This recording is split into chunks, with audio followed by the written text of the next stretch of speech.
Rhoda Pierce for the Storytellers Lounge, and we're collaborating tonight. A group of people are here. We're collaborating with painting, and we're going to have a conversation with our friend Deb, who's written a book on collaboration, when we're done collaborating. This is Kate. This is Jess. And this is our substrate. We do not know what's going to happen.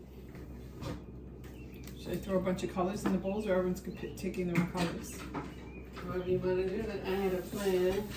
It did not involve doing things one at a time.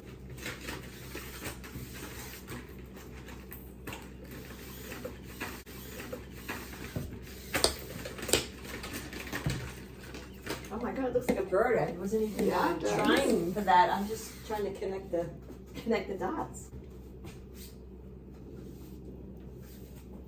And you can add white, which makes everything lighter. This is the same color as this. Oh, it is? Okay. And this, if you use a smaller brush, you can splash more of this here. Okay. I just grounded the bird. Come on, get in there. Get in there. I'm not ready. You're not ready? Nothing, no I'm not inspiration ready. yet? A little disrespectful of what everybody was doing, because my original way was to just splash paint all over the place. But you are all doing Well, I feel shapes. like I was trying to be abstract, but then unintentionally I made a bird. So now we're down like But this. I like look at it, it's just interesting.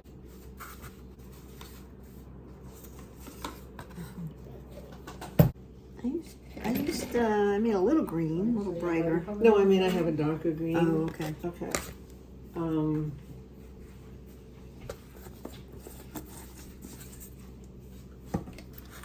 So I don't know if I invented this game or if I got it from somewhere, but when my niece and nephew in particular, these my sister's kids were little, I spent a lot of time with them.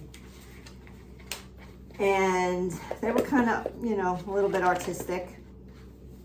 Artistic or autistic? Artistic, that I would, or we would take turns, but somebody would draw a line.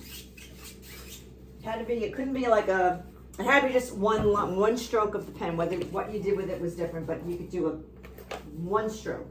Right. And then the next person would add something. It was always just one stroke, and it was just, they loved it. It was just like, we got some really cool stuff, because you could either, in your mind, like one person would take it one direction, you think, oh, it's going to be this, and then the next person would come along. Right. And I think the idea was that you had to connect from the last person's over here and do something new. I used to do storytelling like that with a group of people, and you would tell the story a little bit at a time, and people would continue.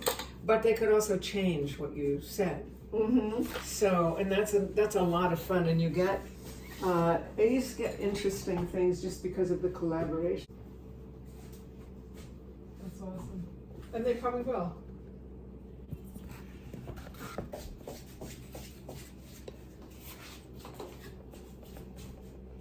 Mm-hmm. So there's no way to predict what something is going to happen, because it's occurring. Here we are with collaborate painting crew, and it's developing in an interesting way.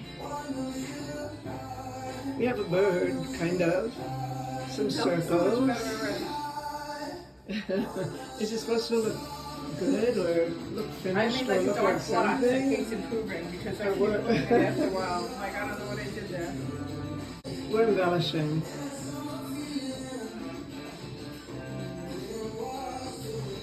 You can all do this in your homes, Just invite people over and get a blank wall and a lot of paints. We have a lot of paints. Rhoda, you should be doing something. Wine helps. Wine does. I know I'm cheating, I'm not really painting, but I am going to paint now.